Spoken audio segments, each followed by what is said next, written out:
Ici Liliane, le vin.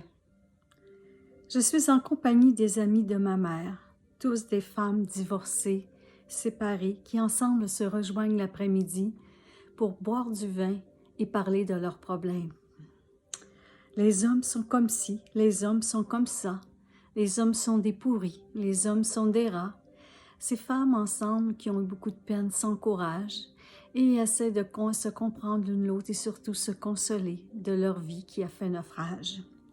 Maintenant, moi, je viens de Chicoutimi en compagnie chez Rose, ma mère, et je les rejoins et je les écoute attentivement alors que nous sommes sur le balcon en train de déguster des fromages et vous prendre boire un vin qui est bon. Ces femmes qui ont décidé de vivre libres, comme Rose, ma mère, après avoir eu beaucoup de déceptions, se convainquent entre elles. Rose, qui sert le vin, engourdit la tristesse et rend le cœur joyeux sous l'ivresse. C'est si pénible de vivre seule sans tendresse. Je les écoute et puis je fais partie de ce cercle de femmes désormais. Je suis dans la trentaine, je me suis séparée de Martin, qui est en prison. J'ai perdu ma maison, mon foyer que j'aimais. Je n'ai pas beaucoup de revenus. Et je suis là maintenant à regarder mon mariage échouer et à le boire. Mon bateau s'est échoué, je prendrai le prochain navire. Je prendrai cette décision d'atteindre mon rêve au lieu de sur la grève gémir. Je trouverai un bon compagnon, changerai de style de vie. Aurai ma maison. Non, je ne resterai pas ici sans joie, à pleurer d'un passé que je ne peux réparer, à cuver mes désillusions. Je prends ce risque, je voguerai au large à la recherche d'une meilleure vie pour moi et mes enfants.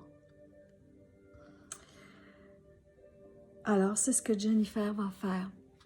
On a vu qu'elle avait déjà fait des pas d'aller travailler, de devenir conseillère en soins de beauté, ce qui lui rapporte un petit revenu. Elle travaille un magasin à rayon, mais lorsqu'il n'y a pas assez d'heures, bien, elle ne peut pas complètement faire vivre sa famille, être autonome complètement.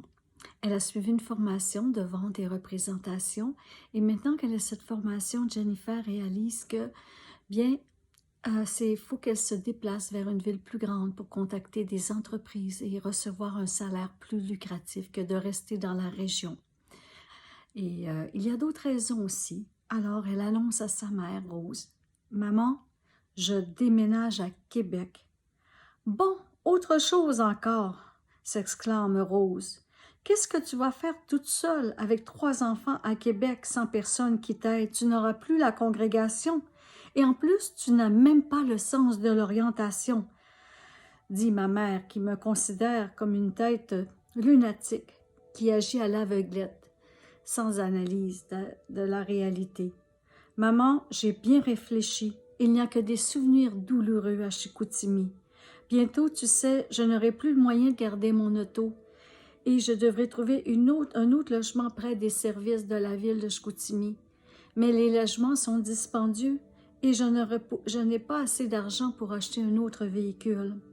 Alors, il ne me reste qu'une solution, c'est de quitter la région et d'aller vivre à Québec. Et de plus, j'en peux plus de ce froid, de cet hiver glacial à rester en panne dans la neige avec les enfants. C'est dangereux. Chaque fois que je veux aller quelque part, je dois traverser le parc des Laurentides de 200 km. Maintenant, à Québec, j'aurai au moins le choix de prendre l'autobus, le choix de travail, d'avoir un meilleur emploi, des meilleurs salaires, et je pourrai trouver mon métier. Les enfants auront plus d'activités, nous serons plus libres, nous serons plus centrés de Montréal, de Québec et des autres lieux, des autres villes.